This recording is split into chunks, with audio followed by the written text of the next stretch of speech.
Hi everyone, welcome to Sudha சரசுவை. நான் இன்னைக்கு ஒரு பிரியாணி செஞ்சு காமிக்க போறேங்க. இதுதான் ஆம்பூர் பிரியாணி, ஆம்பூர் மட்டன் பிரியாணி செஞ்சு காமிக்க போறேன். நான் மட்டன் 1.5 கிலோ எடுத்திருக்கேன். அது மாதிரி ஜீரக சம்பாவும் 1.5 கிலோ எடுத்திருக்கேன். நான் அதை வாஷ் பண்ணி வச்சிருக்கேன். ஆம்பூர் பிரியாணிக்கு முக்கியமானது இந்த சில்லி பேஸ்ட் தாங்க. நான் மிளகாவை நல்லா சுடு தண்ணி விட்டு ஊற வச்சிருக்கேன்.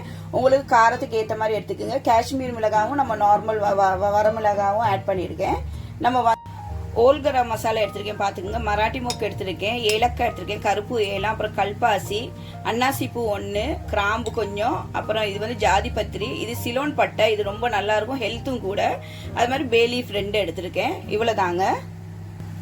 இப்போ வெங்காயத்தை கொஞ்சம் நான் க்ரஷ் பண்ணி எடுக்க போகிறேன். இது ஒரு 500 கிராம் எடுத்திருக்கேன், 1/2 கிலோ. நம்ம இப்போ தேவையான அளவு கீயும் ஆயிலும் ஆட் பண்ணிக்குவோம்.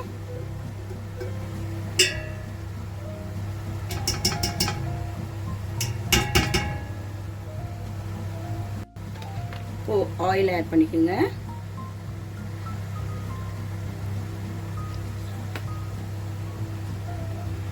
இப்போ மசாலா எல்லாம் ஆட் பண்ணிக்கிறோம். சீரகம் தேவையான அளவு கொஞ்சம். சீரகம் 1 டீஸ்பூன் ஆட் பண்ணியிருக்கேன். ஓல் கரம் மசாலாலாம் இப்போ நல்லா ஃப்ரை ஆகட்டும். இப்போ இந்த க்ரஷ் பண்ண ஆனியன் எல்லாம் ஆட் பண்ணுறேன். ஏன் க்ரஷ் பண்ணி போடுறேன்னா குயிக்காக வெந்துடும்.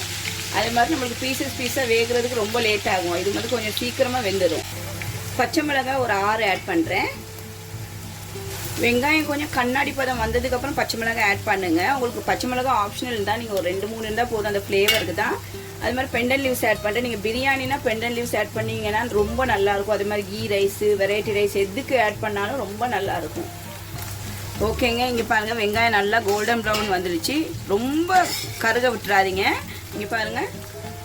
இப்போ இந்த ஸ்டேஜில் நம்ம தக்காளி ஆட் பண்ணிக்குவோம். தக்காளியும் ஒரு 500 கிராம் எடுத்திருக்கேன், 1/2 கிலோ.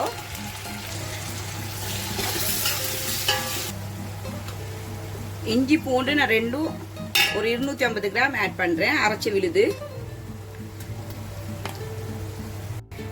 இஞ்சி பூண்டு விழுது ஒரு 200 கிராம் ஆட் பண்ணுங்க.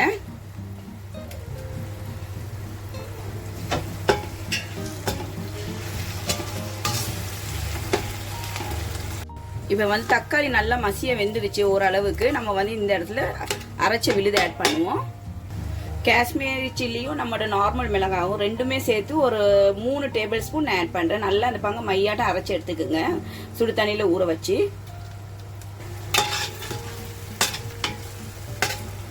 நான் வீட்டில் அரைச்ச பிரியாணி மசாலா ஒரே ஒரு டீஸ்பூன் ஆட் பண்ணுறேன் ஃப்ளேவருக்காக. புதினா ஆட் பண்ணுறேன், மல்லி,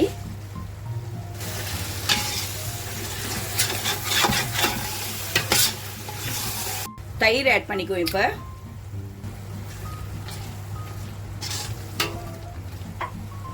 தேவையான அளவு உப்பு, ஒரு குட்டி லெமன் ஜூஸ். இப்போ பாருங்க, நல்ல எண்ணெய் பிரிஞ்சு மேலால வந்துருச்சு. இப்போ நல்லா எல்லாம் மசிஞ்சு நல்லா வெந்துருச்சு. இப்போ இந்த ஸ்டேஜில் நம்ம மட்டனை ஆட் பண்ணிக்குவோம்.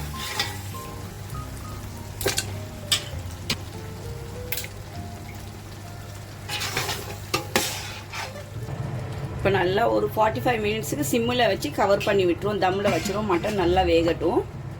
இப்போ மட்டன் வேகிற அளவுக்கு தண்ணி ஆட் பண்ணிக்குவோம். தண்ணி அரிசி நீங்கள் எவ்வளோ 1.5 கிலோ எடுத்தீங்கன்னா நான் 1 கப்புக்கு 2 கப்பு தண்ணி ஆட் பண்ணிக்குவேன். 1 கப் ரைஸுக்கு 2 கப்பு தண்ணி. ஓகே, இப்போ இதை நல்லா மட்டனை வேக விட்டுருவோம். நம்ம கவர் பண்ணி விட்டுருவோம்.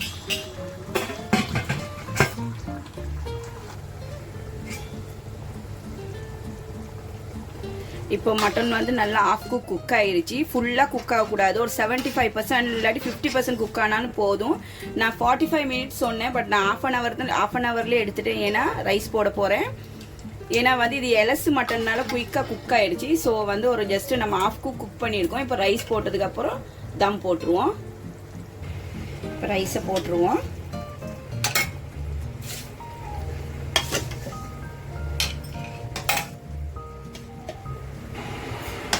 மட்டன் 1.5 கிலோ, அரிசி 1.5 கிலோ, தண்ணி 1 கப் ரைஸுக்கு 2 கப்பு தண்ணி. இங்கே பாருங்க, இப்போ இந்த பதத்தில் நம்ம நல்ல தம் போட்டு விட்டுருவோம். தண்ணி தேவையில்ல, இந்த தண்ணியே போதும். நம்ம இப்போ நல்லா கவர் பண்ணி விட்டுருவோம்.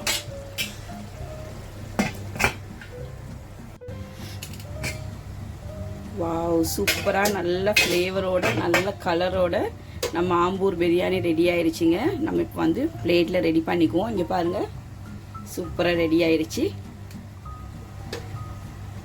ஃபைனலாக கொஞ்சம் நெய் ஆட் பண்ணிக்கிறேன். Final touch.